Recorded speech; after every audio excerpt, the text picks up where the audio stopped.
Então, gente, vamos continuar, tá? Falei tópico 3, não foi isso? Então, tópico 3 praticamente eu já expliquei agora, né? No finalzinho desse primeiro corte de vídeo. Então, vamos lá.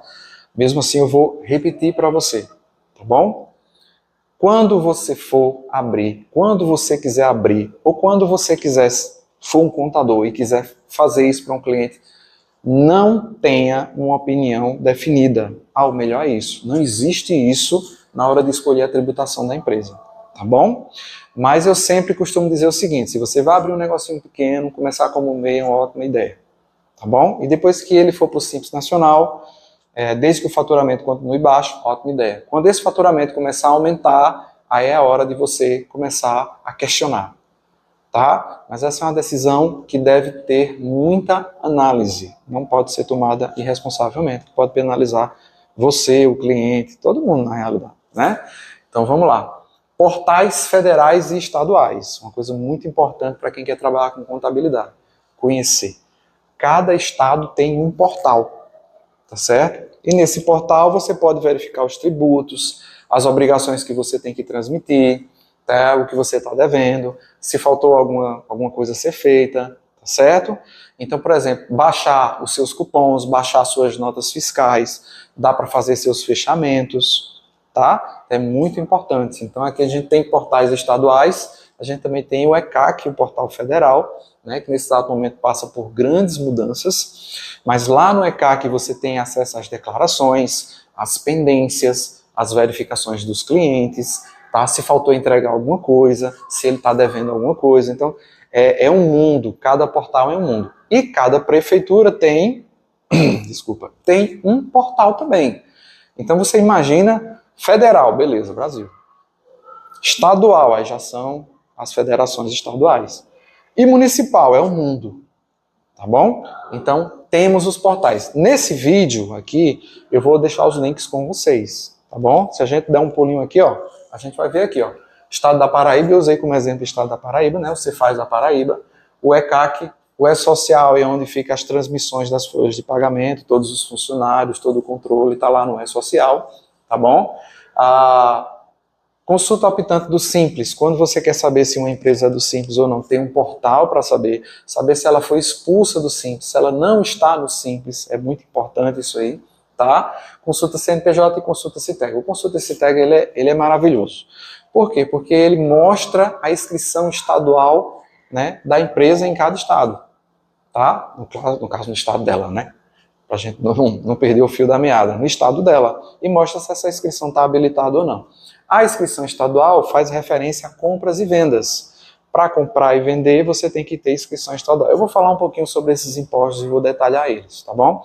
Mas esses portais, eles são muito importantes. Então, como ele estava topificado lá no primeiro slide, eu vim um pouquinho para cá, né? Mas eu vou voltar, porque a gente tem um conhecimento legislativo para apresentar, ok? Então, a gente vai falar um pouquinho agora sobre o conhecimento legislativo. Eu vou emendar aqui esse vídeo no outro, né, para a gente ter uma visão dessa questão legislativa. Como abrir empresa, o que é necessário. Gente, se você não tiver nenhum impedimento, não for dono de outra empresa, não for sócio em outra empresa, e é claro que há bem muitos adendos a se fazer sobre isso, você pode abrir uma empresa. Ok? É claro também que se você for sócio, tem que haver uma interpretação da lei para ver se a sociedade não vai lhe atrapalhar. Se você for um empresário individual, um MEI, tem que ver isso também, tá certo? Eu não estou respondendo às perguntas. Eu estou dizendo o que é preciso. A gente precisa de um empresário que não tenha nenhum impedimento, ok? Então, essa é a primeira questão básica. A vida da abertura da empresa está nesses tópicos aqui, ó. O que é necessário, toda a documentação dos sócios, do lugar onde vai ser aberta a empresa, precisa de tudo isso, lá na frente tem a listinha, ok? Um REDSIM básico. O que é um REDSIM? O REDSIM é o que existe em todos os estados, chamado junta comercial, tá certo?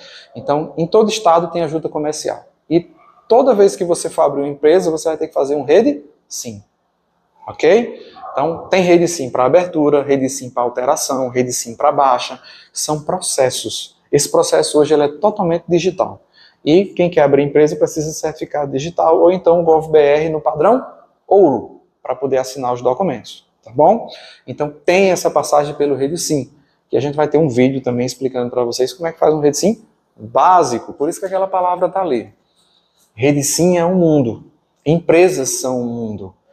E aqui na Guepard a gente tem todo tipo de contrato social. Entra sócio, sai sócio, muda nome de empresa, muda endereço de empresa, muda capital social de empresa, e para cada um desses tem um contrato específico. Beleza? Então é no Rede Sim que a gente faz o processo. O Rede Sim, quando feito o processo, a gente vai gerar um contrato social, vai mandar para a junta comercial. Por que é que chama junta? Por que é comercial? Porque são pessoas que analisam. É uma junta de análise. E essas pessoas vão analisar esse contrato para ver se bate com as informações que você preencheu. Ok? Se o contrato for validado, o processo segue.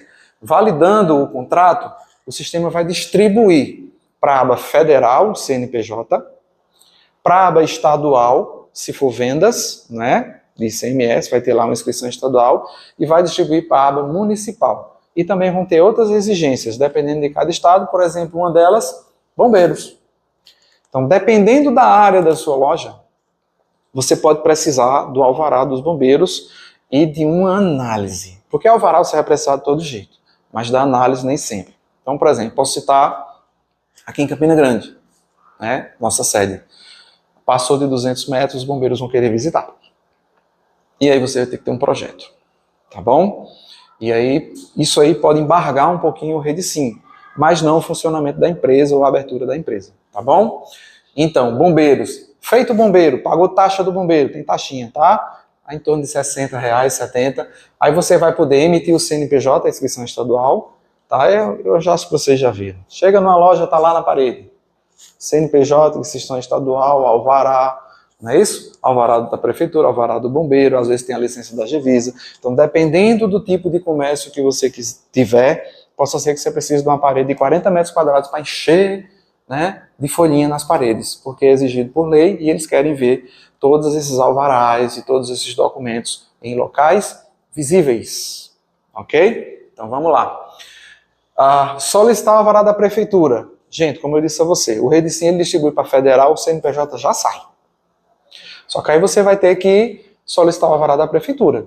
E a prefeitura possa ser que exija várias coisas, vários outros certificados, dependendo do seu ramo, tá? Então você pagou no Rede Sim, pagou nos bombeiros, pagou na prefeitura, tá certo? Depois, o Estado vai exigir algumas coisas. O que é que o Estado pode fazer em qualquer parte do Brasil?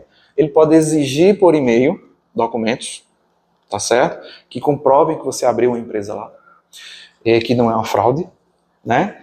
Ele pode também mandar um fiscal lhe fiscalizar, dar um pulo na sua empresa. Eu vou dar um exemplo aqui, tá certo? Aqui em Campina Grande, os fiscais gostam de pedir por e-mail. Foto de dentro do estabelecimento, foto de fora, foto focando o número, alvará, CNPJ, contrato social, documento de sócio, tudo por e-mail. Eles gostam de fazer isso, tá? Não era assim, mas a vida vai mudando. Estados como Pernambuco, o fiscal já passa lá nos primeiros dias de abertura da empresa, já dá uma olhada pessoalmente. Então, tem maneiras diferentes e também variações dependendo de cidade para cidade. Nem toda cidade vai ser assim, tá? Mas os centros mais próximos é assim, beleza? Então, como resolver pendências no SEI estadual?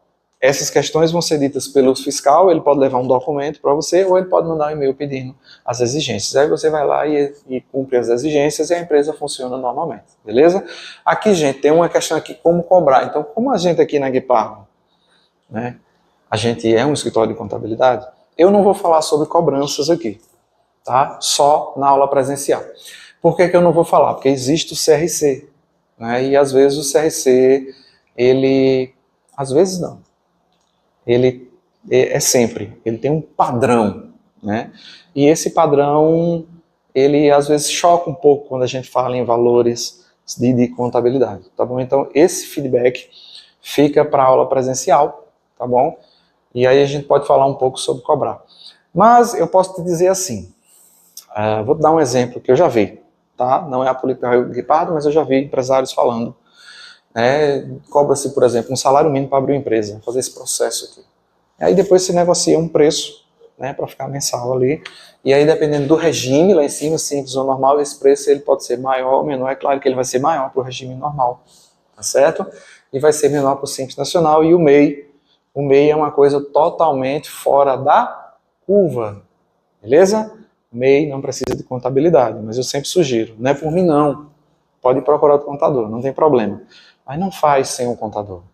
Ó, muitas situações, só para a gente fechar essa primeira parte aqui que acontece com o MEI, chegam aqui na nossa empresa já desenquadrados, devendo demais ao Estado, tá? Sem condições de pagar. Às vezes não tem condição de pagar nenhum parcelamento. Então é por isso que eu explano essa questão de o que é que acontece no escritório de contabilidade, o que é a contabilidade, o que é o dia a dia. Né? E por isso que eu dou esses conselhos sempre. Cuidado, se você é MEI, olha lá, procura um contador, não precisa pagar mensalidade, mas faz uma consultoriazinha, ele vai te orientar, fazer um livro caixa, ficar controlando os seus cartões de crédito. São dicasinhas especiais que você vai levar para a sua vida e como meio para que você possa realmente ser um empreendedor e um empresário de sucesso no decorrer do tempo, beleza?